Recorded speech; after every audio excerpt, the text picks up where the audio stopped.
Eu vou apresentar, então, a defesa da minha tese. Eu primeiro agradeço à banca pelo aceite e a todos pela presença. O título da tese é Desenvolvimento de Instrumentação Científica em Nanotecnologia, Inferências para Nanoespectroscopia Raman, a partir de Technology Roadmap em retrospectivo adaptado de duas tecnologias consolidadas. Instrumentação científica diz respeito a dispositivos e aparatos utilizados para a observação da natureza. A disponibilidade de instrumentação é essencial para fazer ciência experimental nos dias atuais.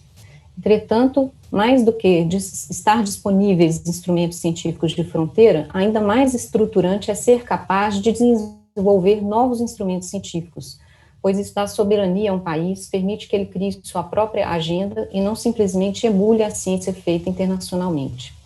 Isso é ainda mais crítico para as nanotecnologias, consideradas de propósito geral, com potenciais aplicações em várias áreas e vários setores, e também que pertencem a um conjunto de tecnologias que se acredita que são responsáveis pelo próximo ciclo de desenvolvimento econômico.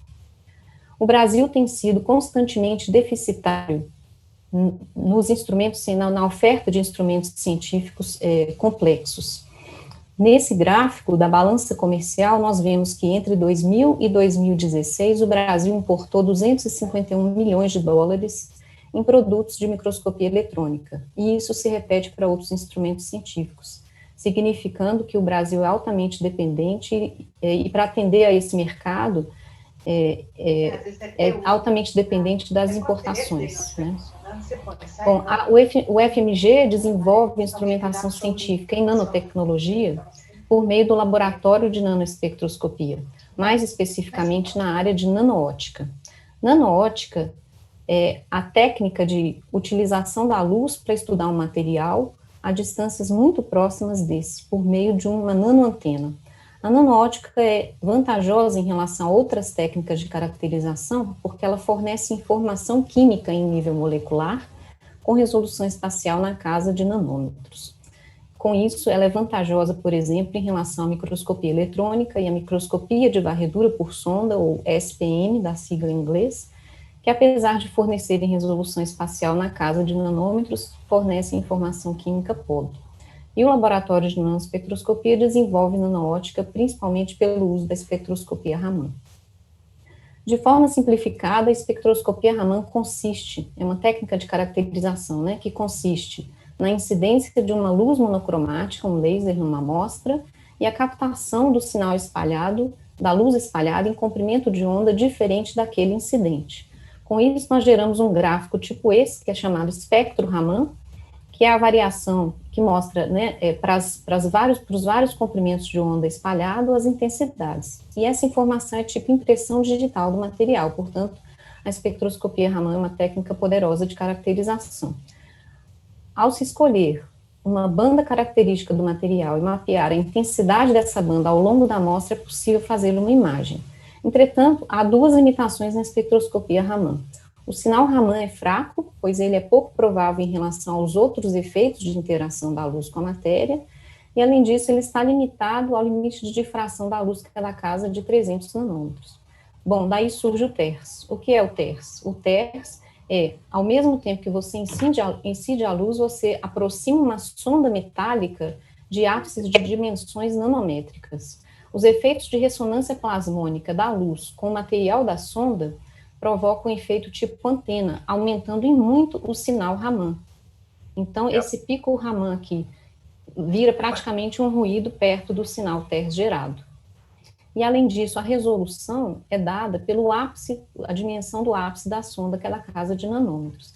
Com isso, essa logodoimia, a menor logodoimétrio feita até hoje, né, que é uma estrutura micrométrica feita com feixe de íons de hélio, pode ser, então, imagiada, e isso com teste desenvolvido pelo laboratório.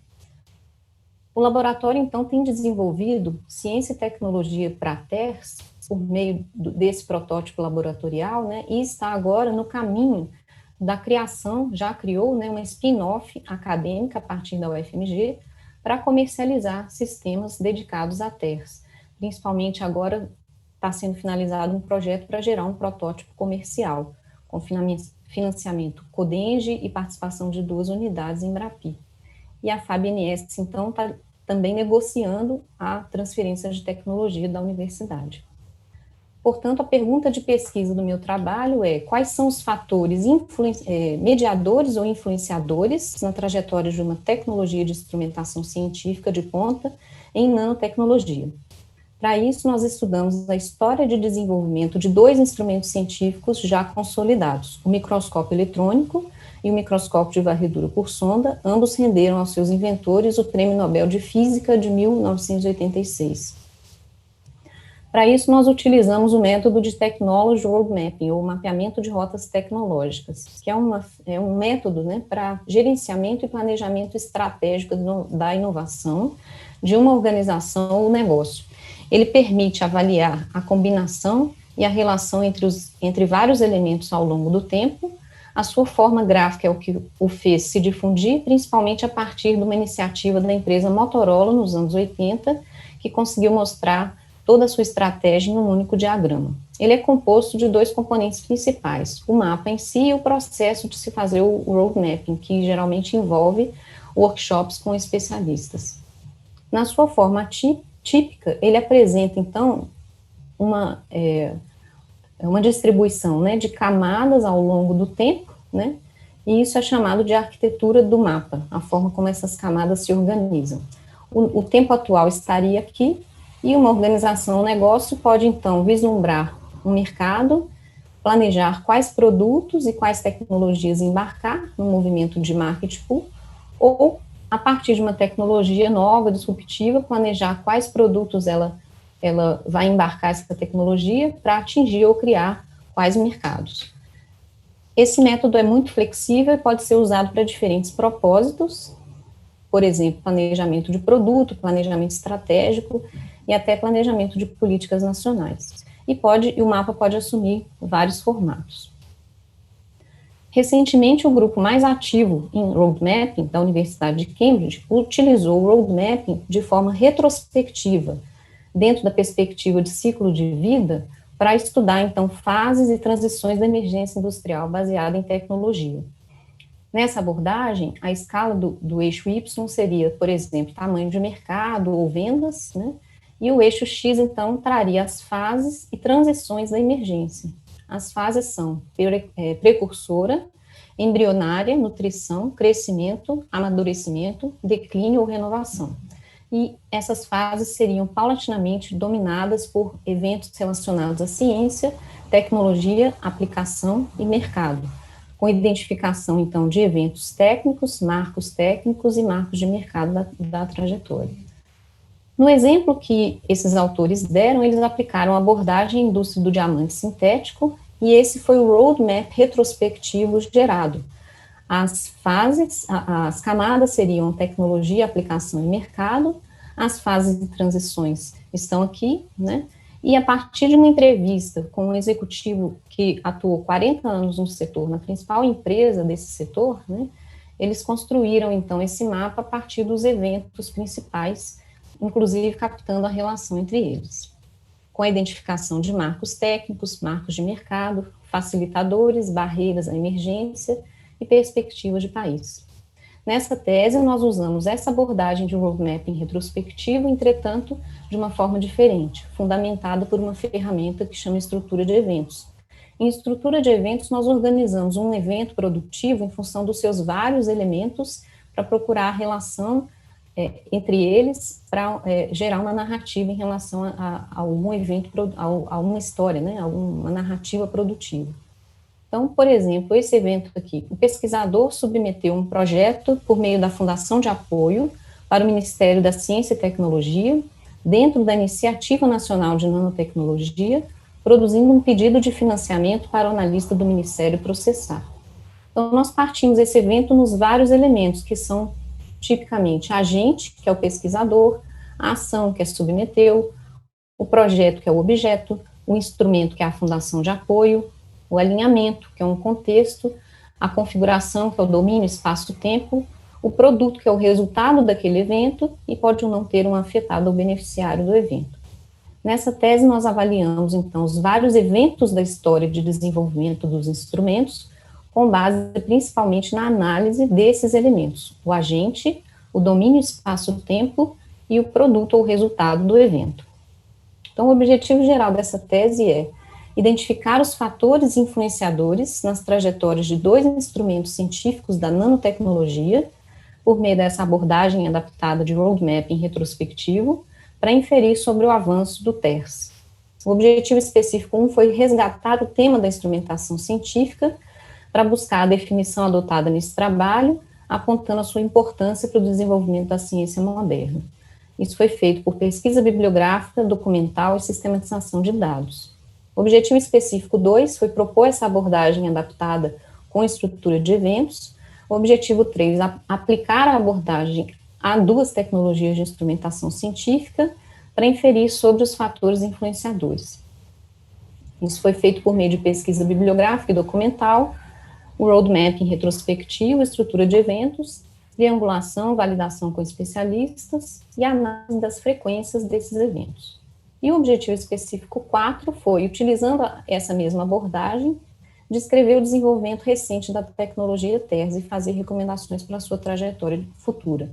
Além da metodologia já mencionada, foi utilizada a observação participante, uma vez que ela atua há mais de 6 anos nesse laboratório. E as informações foram complementadas com um survey online aplicado aos participantes da 7ª Conferência Internacional em TERS, que foi realizada na China em 2019. Aqui eu vou destacar alguns pontos da revisão teórica sobre instrumentação científica. Então, o conceito adotado nessa tese foi o conceito trazido por Van Helden. Instrumento científico é o dispositivo usado por cientistas para investigar a natureza de forma qualitativa ou quantitativa. Muitas vezes eles significam sucesso na carreira de um pesquisador, conferem vantagem profissional e institucional, determinam o que é verdadeiro e válido em ciência, podem dar origem a novas áreas e departamentos, por exemplo, a radioastronomia, que surgiu a partir da invenção do radiotelescópio, com todos os seus congressos próprios, né? Os usuários tipicamente são os principais inovadores em instrumentos científicos, e os instrumentos científicos fazem parte do eventual impacto econômico da pesquisa acadêmica gerada na universidade, muitas vezes negligenciada. Suas trajetórias de difusão podem ir para outras áreas do conhecimento, para a indústria, e a partir das melhorias que a indústria faz no produto, de volta para a academia. O exemplo mais emblemático é a ressonância magnética nuclear, que foi uma técnica criada na física para estudar os momentos magnéticos do núcleo atômico, depois passou para química analítica, biologia molecular, e hoje é uma ferramenta poderosa de diagnóstico em medicina. A difusão muitas vezes reflete o grau de sucesso da instrumentação. E esses autores, considerando, né, as características da microscopia eletrônica e da microscopia de varredura por sonda, apontaram os principais fatores para o aumento da difusão e comercialização de instrumentos. Então, são eles: robustez da estrutura, ou seja, a estabilidade, facilidade de operação, não precisar de um PhD, uma pessoa muito especializada para operar, completude do resultado, ou seja, a possibilidade de alterar drasticamente o campo de visão, fazer zoom in, zoom out, a versatilidade de uso para várias aplicações e problemas novos, facilidade de interpretação dos resultados e que esses resultados se sustentem por eles mesmos, sem precisar de técnicas complementares. Isso é o que os autores chamam de One Hour Photo Lab, em alusão aos serviços rápidos de revelação de fotos. A partir do referencial teórico, nós definimos o objeto do estudo, né, que é o desenvolvimento de novos instrumentos científicos, ou seja, aqueles que permitem observar a natureza além do observado pelo estado da técnica, que são capazes de gerar um novo campo do conhecimento ou de pesquisa. As etapas da metodologia foram, né, a pesquisa histórica do instrumento, sobre a história do instrumento. A partir daí, escolhemos a fonte de dados. No caso do microscópio eletrônico, foi um artigo de 2003. No caso do SPM, foi um livro. E no caso do TERS, foi uma base qualificada de artigos a partir da base Scopus. Montamos a tabela de eventos, validamos os eventos com especialistas. A pesquisadora e os especialistas categorizaram em separado esses eventos. E depois, conjuntamente, fizemos o refinamento e a validação. Depois geramos gráficos de frequências e relevâncias dos elementos, dos eventos, para então propor os roadmaps retrospectivos. No caso do microscópio eletrônico, o especialista foi um professor com mais de 30 anos de experiência em microscopia, que já foi diretor de centro de microscopia. No caso do SPM, 2 professores com mais de 20 anos de experiência em SPM. E no caso do TERS, os 2 pesquisadores pioneiros em TERS no Brasil. Dando um exemplo, então, da tabela de eventos gerada, aqui nós temos um extrato dessa tabela para o microscópio eletrônico, que ao todo tinha 208 eventos. Então, por exemplo, o primeiro evento da tabela, em 1897, Thomson anuncia em Cambridge que os raios catódicos consistem de partículas leves que foram chamadas de elétrons. Quando há uma fonte, nós colocamos essa informação também. A partir da construção dessa tabela, nós então categorizamos os eventos. O ano, a localização temporal, foi a evolução anual. O agente foi, de acordo com a teoria da hélice-tríplice de Etcovitz, nós categorizamos em função das afiliações, se ele era academia, setor privado ou governo, ou alguma instituição híbrida, com financiamento público-privado, por exemplo. O local foi basicamente o país, e o resultado segundo 2 lógicas. Esse resultado foi categorizado segundo 2 lógicas. A lógica que nós chamamos de Stan e a lógica SID. A lógica Stan veio do referencial teórico de roadmapping retrospectivo do grupo de Cambridge. Então, eventos categorizados C como ciência, T como tecnologia, A como aplicação ou M como mercado, dependendo do enfoque, né? Princípios científicos, ou melhorias nos dispositivos, ou novas aplicações, ou aspectos relacionados à comercialização. E a lógica SID, inicialmente tinham 10 categorias, ela foi criada a partir da revisão teórica que eu fiz no tema da instrumentação científica, então foi proposta por nós, e ao longo da categorização nós fomos refinando e aumentando esse rol, né? Então esse cardápio aqui de 17 categorias, que eu não vou falar todas, mas só para dar alguns exemplos. Descrição teórica que explica a prática. Então, houve um experimento anterior e depois vieram as formulações matemáticas, a teoria para explicar aquilo. Prova prática de uma teoria com evolução técnica. Havia uma teoria antes, que depois, então, foi realizada experimentalmente, e além disso, houve melhoria no dispositivo. Variação de componente que resulta na melhoria do resultado.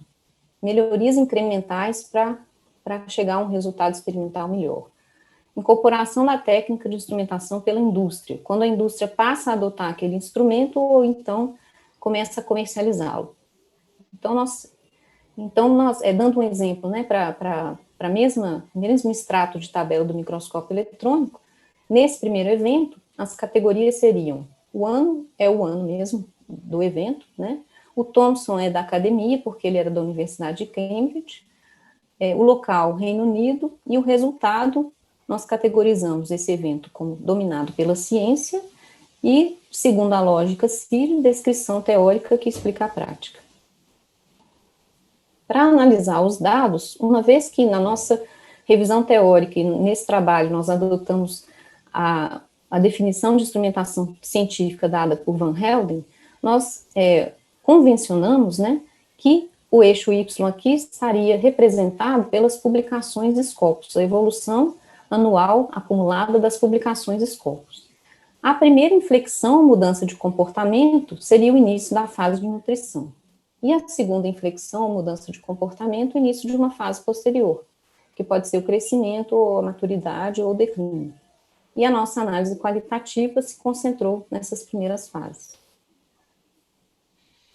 Partindo agora para os resultados, para a gente ter uma ideia do grau de difusão dessas 3 técnicas, esse gráfico mostra, então, o número de documentos acumulado na base Scopus para microscópio eletrônico em vermelho, SPM em verde e TERS em azul.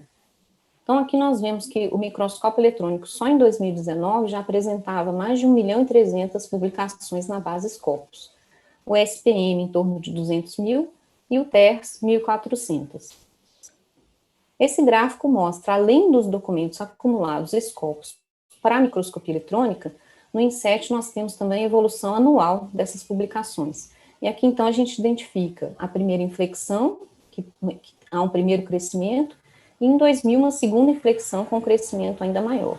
No caso do SPM, a segunda inflexão mostra uma estabilidade nas publicações. E no caso do TERS, parece estar havendo o início de uma segunda onda de crescimento.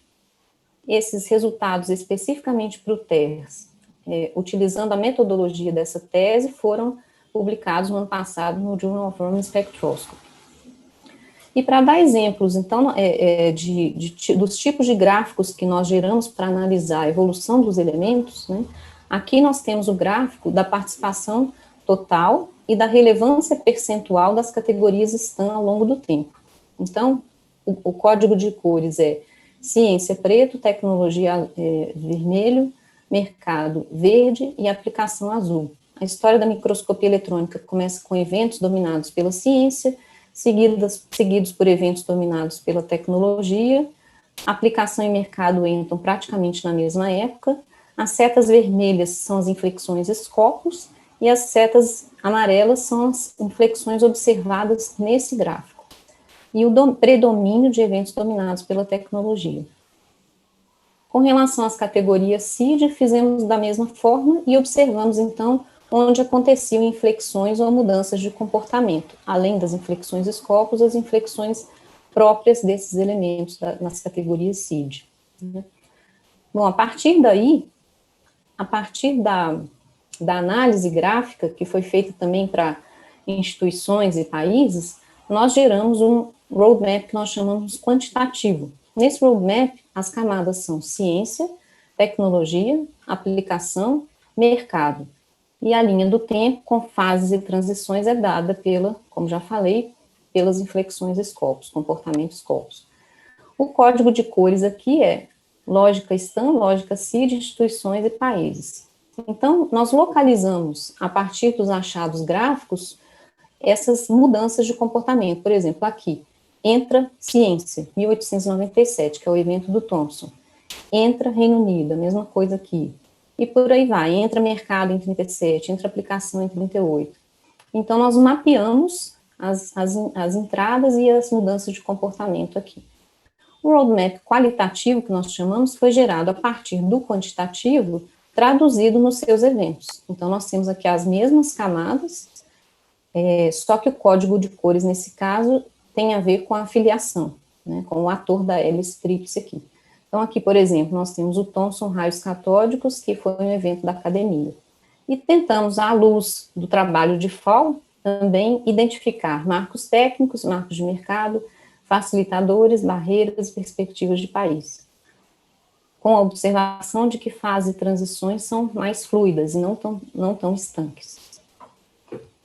Bom, a partir da análise dos dados, então, nós localizamos, né, na trajetória as técnicas de instrumentação científica. A microscopia eletrônica ainda está em crescimento, a microscopia de varredura parece estar entrando na fase de maturidade e o TERS está iniciando o seu crescimento. E um fator em comum com a microscopia, que ainda está em crescimento, é que o TERS e a microscopia estão sendo muito puxados pela ciência. E a Scanning Probe foi mais puxada pelo mercado. Com relação às categorias STEM, comparando as três técnicas, né, nós vemos que os eventos geralmente começam dominados por ciência ou tecnologia. No caso do TERS foi tecnologia, ora, ele é a combinação de duas técnicas já existentes, que é a espectroscopia Raman e a microscopia de varredura. Além disso, eventos dominados por tecnologia, por mercado e aplicação costumam entrar juntos. O que não foi identificado aqui foi a presença de eventos dominados pelo mercado. E a categoria mais importante nessa lógica é a dominada pela tecnologia. E com relação às categorias CID, esse mapa aqui de rede, né, mostra a participação percentual das categorias CID para as três técnicas, com o mesmo código de cores. Nós vemos que a categoria mais importante para o TERS e microscópio eletrônico, e a segunda mais importante para o SPM, é a variação de componente para melhorar o resultado experimental. Além disso, na história bem-sucedida que nós estamos vendo do microscópio eletrônico, as atividades relacionadas a novas aplicações são acompanhadas na mesma intensidade por atividade de incorporação na indústria. A partir daí, então, nós geramos um mapa síntese dos resultados, que seria o roadmap retrospectivo de emergência e instrumentação para a nanotecnologia.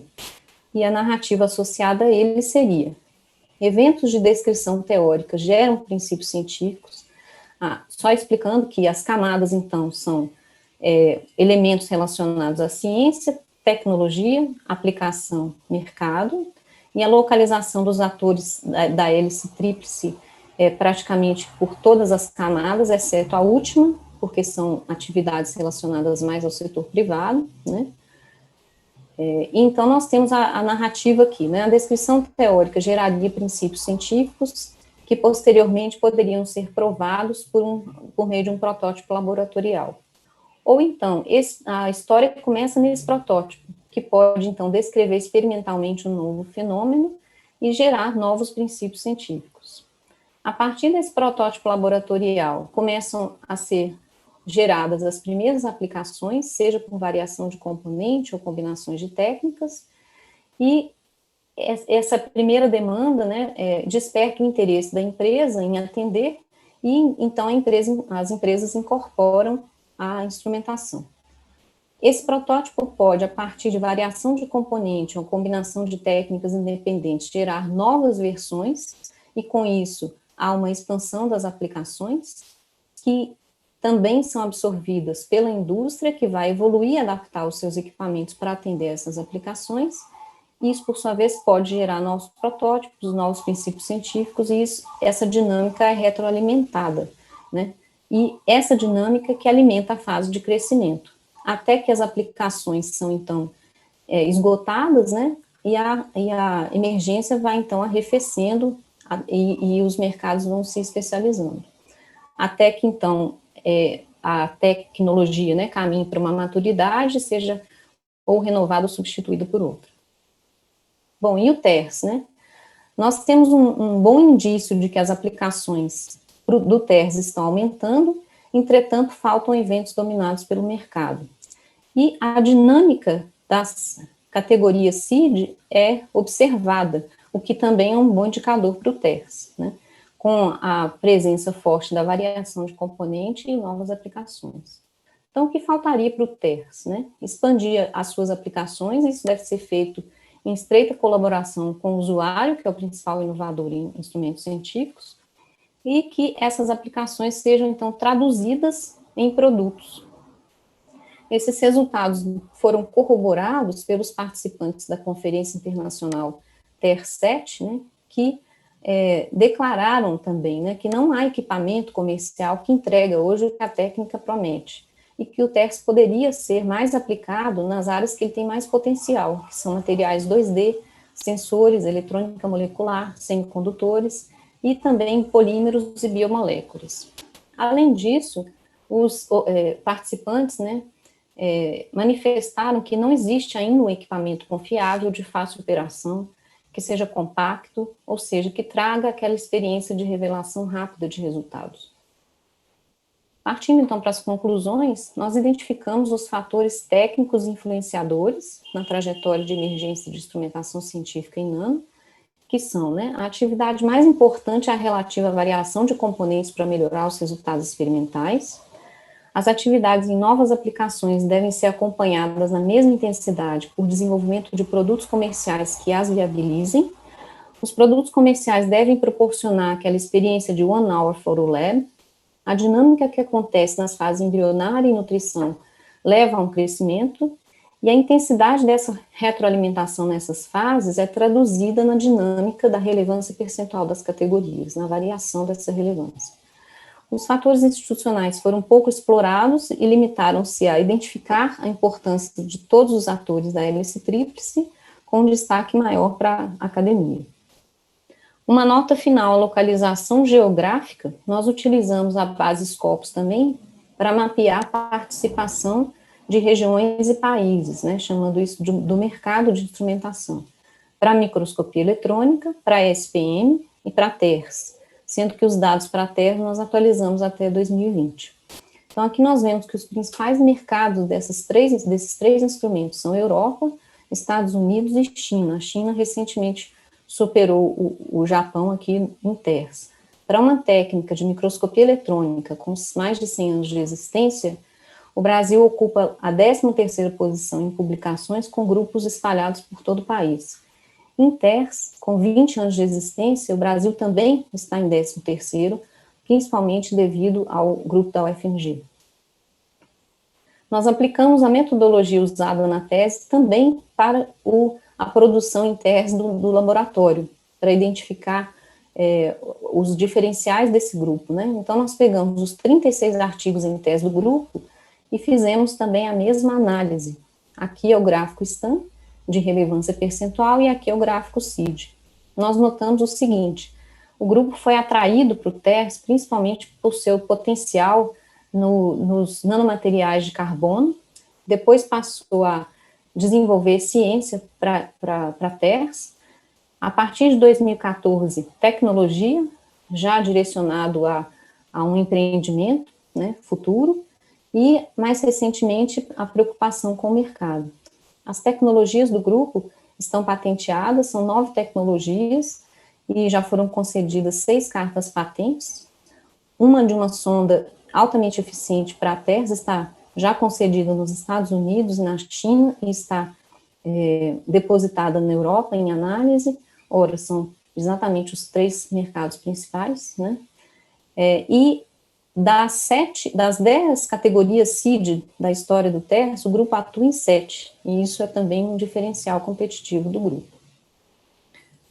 Partindo agora para as contribuições, para as considerações finais, né? As contribuições do trabalho para a instrumentação científica foram a revisão do tema e apontar a importância desse tema estratégico para o país, a identificação de que o TERS está no início da sua trajetória, e o potencial do TERS e o protagonismo do grupo foram recentemente reconhecidos pela publicação na semana passada do artigo de capa da Nature, que é a utilização do TERS para estudar as propriedades excepcionais do grafeno.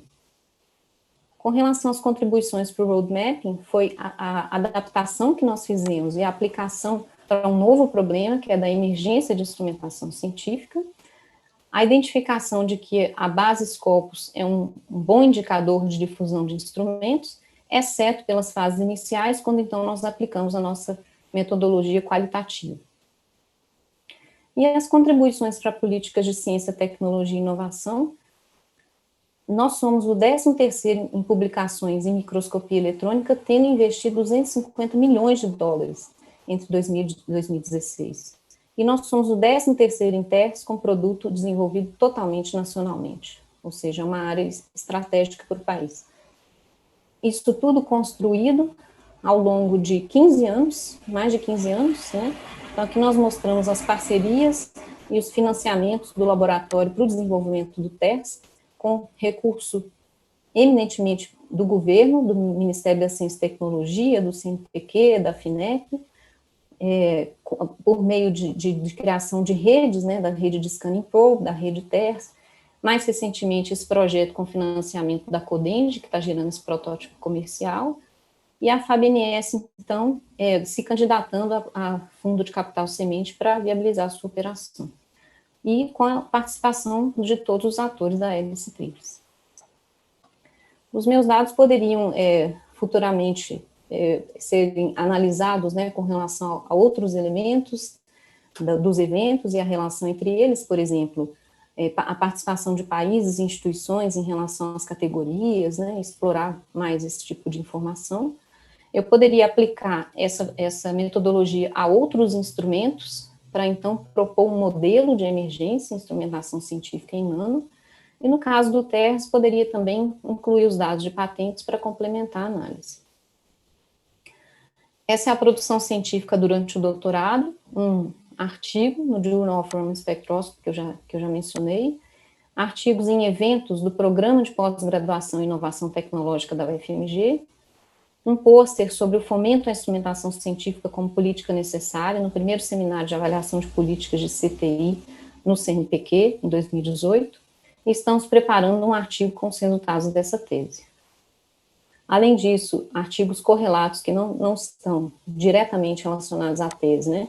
Um artigo de revista, um capítulo de livro, um livro recém-lançado do Grupo de Engenharia de Produção da UFMG, outros artigos em eventos e pôsteres também em evento técnico sobre espectroscopia Raman. Gostaria de agradecer ao meu orientador professorado, ao meu co-orientador professor Cheng, aos professores que estão à frente do Laboratório de Nanoespectroscopia, Luiz Gustavo Cansado e Leandro Malar, as minhas amigas de doutorado em inovação e toda essa equipe maravilhosa do laboratório e trabalhadora, né, especialmente Cassiano Rabelo e Tiago Abreu, por toda a ajuda que deram em vários momentos dessa pesquisa. Gostaria de agradecer ao Inmetro, que possibilitou a minha atuação no laboratório, que é laboratório associado ao Inmetro, instrumentação científica, me acolhido lá há mais de 6 anos, a CTIT, ao Programa de Pós-Graduação em Inovação Tecnológica e aos órgãos de fomento. Obrigada.